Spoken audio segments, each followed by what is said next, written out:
Peristiwa itu benar-benar menyedihkan lah buat kami karena dampaknya begitu luar biasa parah buat anak saya karena dilakukan oleh orang-orang dewasa. Dan saya tuh udah pernah lapor sama guru wali kelas, sama suster, tapi tidak direspon. Namun apabila hal itu tidak terjadi, ya kami akan meminta bantuan kepada pihak lebih tinggi lagi dalam menangani kasus ini.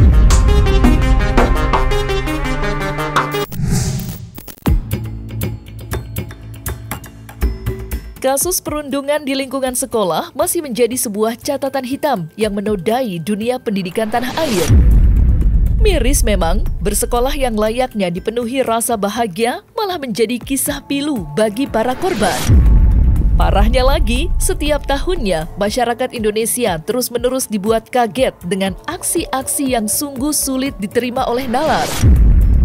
Bertolak dari keresahan itu, tim cumi-cumi.com pun menyoroti kasus perundungan yang menimpa NCL, salah seorang murid bangku sekolah dasar di kota Sukabumi, yang mana saat ini mengalami luka permanen di bagian otak akibat aksi keji yang ia terima. Lantas seperti apa hasil penelusuran tim cumi-cumi.com di Sukabumi? Serta bagaimanakah pula kronologis perundungan terhadap NCL?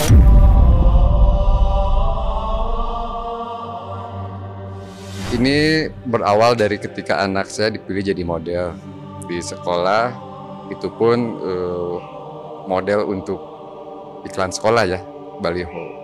Nah, di sana terjadi kecemburuan sosial, kalau saya dengar dari anak saya seperti itu. Lalu dari sana terjadi proses pembulian hingga mengakibatkan tangan anak saya patah. Pembulian itu sendiri berlangsung sejak bulan Agustus 2022. Puncaknya tangannya patah itu di bulan Februari 2023. Anak dikembalikan dari patah tangan itu kembali ke sekolah, belajar lagi, dan ternyata di sekolah terjadi intimidasi yang lebih parah. Yang menurut anak saya bahwa itu tujuannya untuk supaya anak saya itu nggak bilang ke siapa-siapa. Peristiwa itu menyedihkan lah buat kami karena dampaknya begitu luar biasa parah buat anak saya karena dilakukan oleh orang-orang dewasa.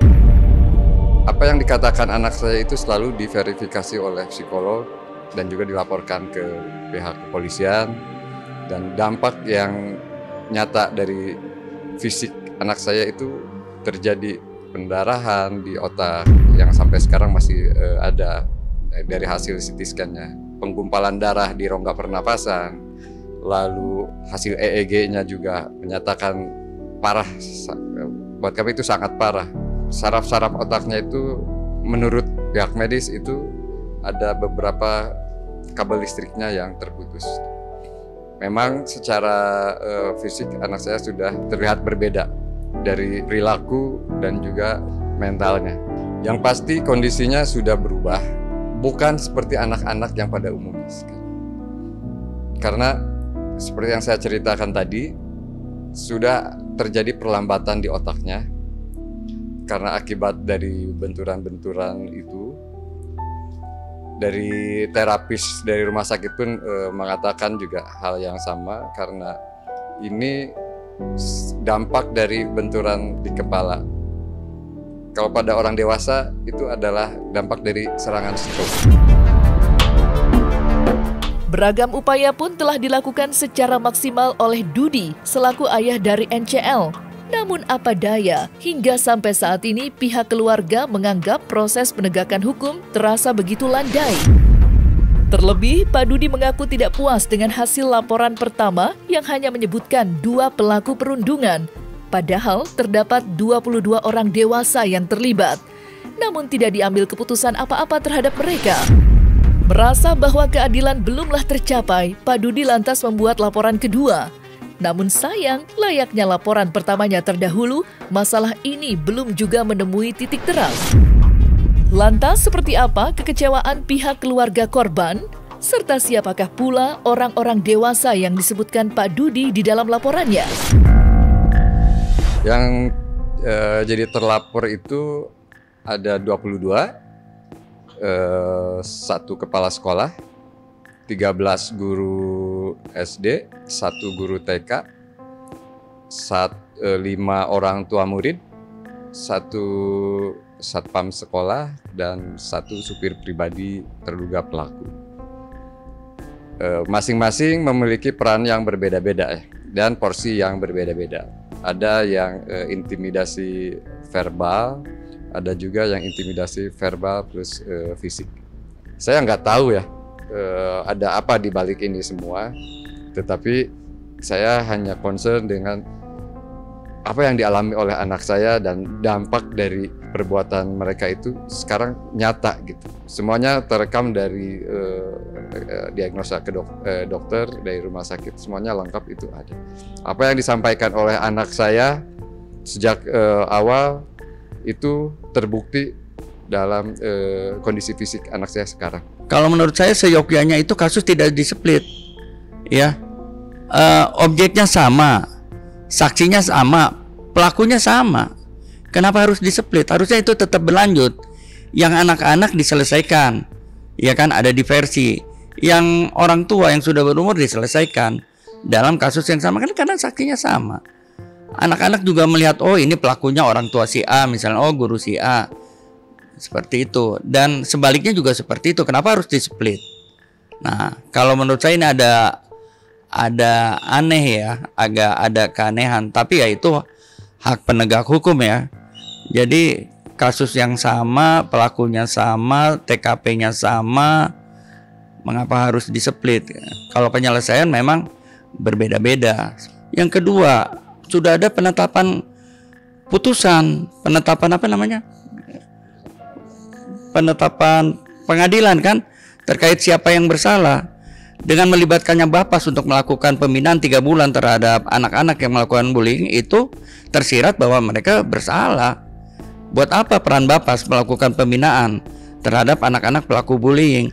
Dan sebenarnya aparat penegak hukum dapat mengacu dari situ bahwa itu sudah terbukti terjadi bullying di sekolah itu. Kami coba menyelesaikan seluruh masalah di Sukabumi ini, ya, secara sebaik-baiknya dan secara prosedur hukum. Namun apabila hal itu tidak terjadi, ya kami akan meminta bantuan kepada pihak lebih tinggi lagi dalam menangani kasus ini. Ya tadi misalnya Polda Jawa Barat atau bahkan ke Mabes Polri, seperti itulah. Tapi saya yakin lah teman-teman penegak hukum di sini dapat menyelesaikan perkara ini dengan profesional dan dengan secepat-cepatnya. Belum cukup puas dengan pengakuan yang dituturkan oleh keluarga korban, tim cumi-cumi.com pun mencoba untuk menggali informasi lebih dalam dengan meminta konfirmasi langsung kepada pihak sekolah terkait. Namun sayang, usaha tim cumi-cumi.com pun tidak disambut dengan baik oleh pihak sekolah. Ya, pihak sekolah terkait enggan angkat bicara lantaran telah menyerahkan semua tentang kasus ini ke tangan tim kuasa hukum mereka.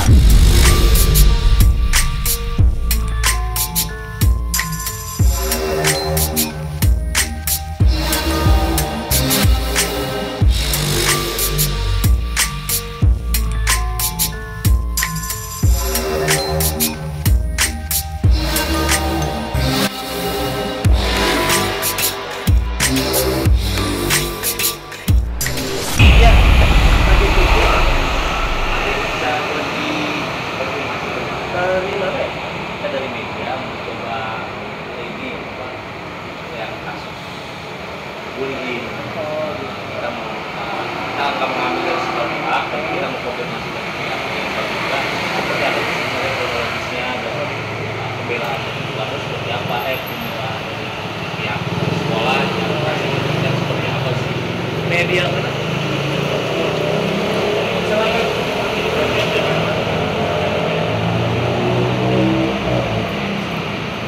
Silakan ditunggu dulu, saya nanti. Menariknya, di tengah-tengah penelusuran, tim cumi-cumi.com dipertemukan dengan seorang wanita sekaligus orang tua murid sekolah tersebut yang membawa pernyataan mengejutkan. Lantaran menurutnya, NCL bukanlah satu-satunya korban perundungan di sekolah itu. Ya, buah hati dari ibu yang tidak mau disebutkan namanya itu sempat mengalami aksi keji serupa. Namun sayang, ia mengambil aksi yang berbeda dengan Pak Dudi dan memilih untuk menyelesaikan kasus itu secara damai. Ya, saya salah satu orang tua yang anaknya pernah juga dibully di sekolah yang sama. Di sekolah yang sama, dan itu tuh tindakannya ya hampir sama dengan kejadiannya dengan anaknya Pak Dudi. Dan saya tuh udah pernah lapor sama guru wali kelas, sama suster, tapi tidak direspon. Akhirnya saya mengambil tindakan sendiri dengan anak saya. Itu sempat ada ini sih pertemuan dengan sekolah sama orang tua murid. Namun di situ tuh ada salah satu orang tua tuh yang nggak bisa terima gitu loh, yang nggak bisa terima dengan kejadian hal yang kayak gini karena anaknya dituduh. Karena itu juga dia nggak terimanya karena saya udah pernah ngelapor ke polisi, dan itu tuh udah direspon sama polisi di sini. Terus anak saya sempat divisum. Nah itu tuh sehari sesudah kejadian itu kita tuh ada pertemuan. Saya tuh datang ke sekolah dengan memberitahu kalau saya udah bikin laporan ke kantor polisi karena kejadian yang kayak gitu.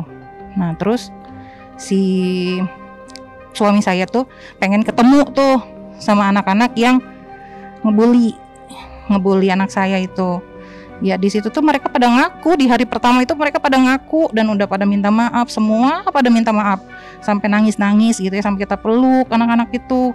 Tapi beberapa hari kemudian itu ada pemeriksaan polisi, ada BAP polisi tuh sempat ke sana dan ditanya, itu semua yang pernah diakuin mereka itu berubah semua. Jadi kita tuh aneh, kok kayaknya mereka itu kayak diatur ya. Itu kita bikin surat perjanjian, kalau terjadi lagi pembulian terhadap anak saya, kita nggak ragu-ragu lagi akan tindak pidana. Itu ditandatanganin sama sekolah. Sementara itu, di waktu yang berbeda, Pak Dudi berupaya keras mendapatkan respon dari Komisi 3 DPRD Kota Sukabumi. Pak Dudi beserta kuasa hukumnya mendapatkan kesempatan untuk mencurahkan keluhannya kepada Komisi 3 DPRD Kota Sukabumi dalam pertemuan yang berlangsung kurang lebih selama 2 jam. Parahnya, pihak DPRD Kota Sukabumi pun turut dibuat kaget dengan apa yang dituturkan oleh Pak Dudi. Lantas, bagaimanakah upaya Komisi 3 DPRD Kota Sukabumi dalam menindaklanjuti kasus NCL putra Pak Dudi? Polresta Sukabumi itu memanggil saksi-saksi ya untuk diambil keterangan dulu dalam proses penyelidikan ini. Ya nanti kita akan diskusikan. Kami akan bicara dengan teman-teman komisi kami di Komisi 3. Ya tentunya kami juga akan mengambil tindakan dengan mengundang pihak Dinas Pendidikan untuk bagaimana terkait. Ya kita pelajari ya putusan hukumnya, kan putusan pengadilannya seperti apa. Dari dasar-dasar itu apakah tentunya apa ada hal-hal yang harus disikapi oleh Dinas Pendidikan atau tidak. Ya ini makanya kalau memang betul itu terjadi bahwa ada pihak dewasa yang ikut berperan serta di dalam proses bully yang mungkin lebih mengarah kepada penganiayaan terhadap anak. Nah ini tentunya nggak boleh terjadi di sekolah-sekolah manapun gitu ya, karena sekolah ini kan tempatnya anak-anak untuk mendapatkan pendidikan. Justru harusnya anak-anak bisa bergembira di sana karena mendapatkan ilmu di sana kan. Kita nggak boleh menduga-duga karena proses itu tetap berlaku. Hendaknya normatif aja lah. Kita pengen ini proses bisa berjalan dengan normal. Pihak-pihak yang sudah dilaporkan, para saksi-saksi yang ada segera dipanggil aja. Jangan diambangkan, jangan diberikan waktu luang lebih panjang. Karena nanti ya semakin bertele-tele, semakin nggak jelas, nanti malah kemana-mana jadi ceritanya. Terkait dengan pihak kepolisian, ya harapan saya segeralah bisa diproses progresnya sedemikian rupa. Kalau kasus yang kemarin hanya untuk urusan anak-anaknya, nah karena ini sudah melibatkan dewasa, ya tentunya bisa dilakukan proses sebagaimana hukum yang berlaku. Terlepas dari upaya kerasnya yang telah mendapatkan sambutan baik dari Komisi 3 DPRD Kota Sukabumi, kabut nelangsa nyatanya masih menggerogoti batin Pak Dudi. Bagaimana tidak, buah hati yang begitu ia cintai kini harus mengalami luka permanen akibat perilaku keji dari pihak-pihak tak bertanggung jawab. Sembari tak kuasa membendung air mata, Pak Dudi pun menuturkan kalimat yang begitu menyayat hati. Pasalnya, ia berharap agar musibah yang menimpa keluarganya dapat menjadi pembelajaran bagi seluruh orang tua di seluruh penjuru negeri. Dedi bersalah. Dedi bersalah. Dedi bersalah sudah mempercayakan ke pihak yang tidak seharusnya. Tapi untuk menebus kesalahan Dedi menunjukkan tidak sendiri selama ini. Tidak sendiri dan tidak akan pernah sendiri. Dan ketika apa yang diperjuangkan buat apapun hasilnya, hanya cukup tahu.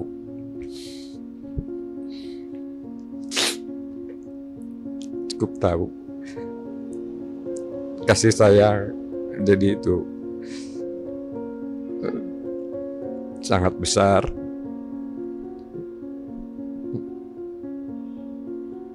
Ya,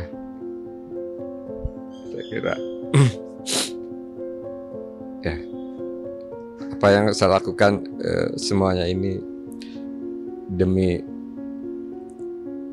mengangkat kepercayaan dirinya bahwa orang-orang sekitar lain itu menyayanginya, tidak seperti yang dia alami selama itu di sekolah selama 1 tahun lebih gitu.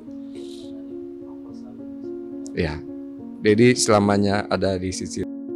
Lalu saya berharap ini jadi pelajaran bagi semua pihak, tidak hanya di dalam sekolah tempat anak saya bersekolah, tetapi juga untuk orang tua lain yang menyekolahkan di tempat lain. Mohon tanyakan setiap hari apa yang dialami oleh anak, bagaimana hari itu anak-anak menjalani harinya di sekolah itu.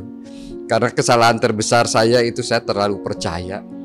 Saya terlalu percaya dan saya menganggap semua itu baik-baik saja. Saya tidak pernah menanyakan ke anak saya, bagaimana hari ini, ada yang nakal enggak, baik-baik saja, atau apapun itu. Saya tidak mempertanyakan itu selama ini karena saya terlalu percaya. Dari pengalaman kami, coba tanyakan aja setiap ada kesempatan, tanyakan kepada anak-anak gimana hari ini, setiap hari, jangan bosan-bosan. Itu sih kesalahan saya yang harus jadi pelajaran buat semua.